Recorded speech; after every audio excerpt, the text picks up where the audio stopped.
It is time now for Doc Talk. We are getting answers to some of the biggest medical questions of the week. We are joined now by Dr. Amy Cobb from University Health. Always great to have you here. Glad to be here. I want to start with a headline that some people might have seen this week. CDC reporting an 80% rise in syphilis cases from 2018 to 2022.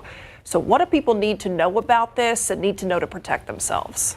Yes, so we're actually seeing the highest rate of new cases of syphilis in the U.S. since the 1950s, and in Bexar County it's even worse. So Metro Health put out a report that shows that between 2011 and 2021, there was a 110.9% rise in the case of primary and secondary syphilis here in Bexar County. Wow. And syphilis is spread through sexual contact, but also from mother to baby. And congenital syphilis is when a baby gets syphilis from her mother, his or her mother. And in that, we're seeing 34.5% increase from 2018 to 2021. So I think it's very important, first of all, to know about safe sex practices. So using a latex condom correctly and consistently is one way to protect yourself, but it only protects you if the syphilis sore is covered by the condom. If it's not, then you could still get an infection. So that brings you to either abstaining from sexual encounters or having a long-term mutually monogamous partner where you know that you and your partner have both been tested and are negative. From there, I think it's really important that people know what the signs are of syphilis and the symptoms. So there's multiple stages. In the first stage of syphilis, you get a painless, round, often firm sore in the genital, anal, or mouth area. And again, it's painless, so people may not even realize they have it. It can last for 3 to 6 weeks and then it goes away with or without treatment. People might think they're good, but if they don't receive treatment, it goes to secondary syphilis. With secondary syphilis, you can get a rash that's often red or brown on the palms and soles of the feet, but it can be other places. It can be quite faint and mistaken for eczema. And then it'll go latent for a period of years, 10, 30 years, and then you can get tertiary syphilis, which is where it actually affects your organs, like your brain and nervous system, eyes, ears, and heart. And at that point, it can be life-threatening. Yeah. And this is an issue in Bexar County. I mean, we need to point that out. Like, it's even, Bexar County's above the national rate. Average. Is syphilis treatable? Yes, it's easy to test for with a simple blood test, and it's treated with injections of penicillin. There are alternatives if you're allergic to penicillin, other antibiotics that you can take, but it's very treatable. You just have to get tested early. Yeah. Okay. All right. The FDA sent a letter on January 11th, 2024, to convenience store, gas stations, other organizations urging retailers to stop selling something called Neptune's Fix and any other Tianeptine containing products.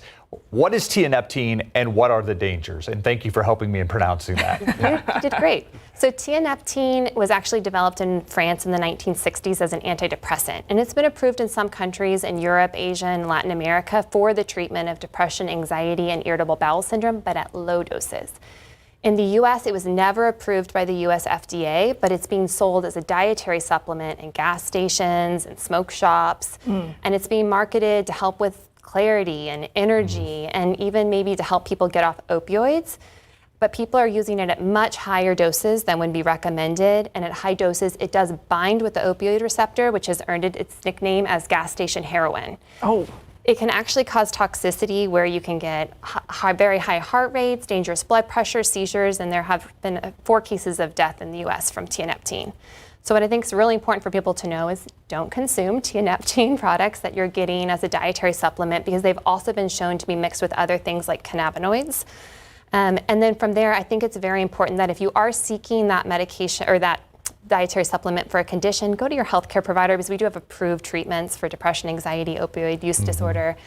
And then disclose your dietary supplements to your healthcare provider because there may be health risks you're not aware of. Okay, so the substance is Tianeptine, the brand that is not supposed to be sold anymore, Neptune's Fix. Correct. Okay, so next viewer question proves that COVID is still out there. How long does it take to get your taste or smell back after you've had COVID? Yeah, it's from Rachel V. Yeah, so often a loss of smell and taste is one of the first symptoms you might have when you're coming down with COVID. So I would get tested and, self-isolate right away. Fortunately, 90% of people will get back their smell and taste within 4 weeks. At least 10% who may have longer term problems. I personally have had COVID once. My only symptom was a loss of smell, and I got my smell back in a week. Yeah, but COVID levels are still concerning. They are. They're declining in Bexar County right now, but they're still quite high. Yeah. All right, next question comes from Martha R. How do you get vertigo, and can it be controlled with medication? There are various causes of vertigo. So vertigo is a sense of feeling off balance or like the world is spinning. One of the most common causes I see is called benign paroxysmal positional vertigo, or BPPV. This is where there's calcium particles in the middle ear that get off kind of out of place. And you can actually treat it by doing funny little movements with your head and neck. You can do this, some providers can do this in the office, but we also have vestibular therapists, which is a special type of physical therapy to help realign your middle ear.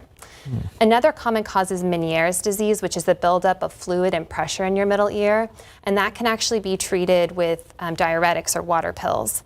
There can be viral infections that can cause problems with your middle ear temporarily, and you can take medications like meclizine or Phenagrin or other medications. But I do want to mention there are some quite serious causes of vertigo, and this includes strokes, tumors, migraines. So I would encourage people to go to their healthcare provider to figure out what the cause is and then get the correct treatment. Yeah, definitely. Thank you, Dr. Cobb, for being pleasure. here. We Thank appreciate you. it.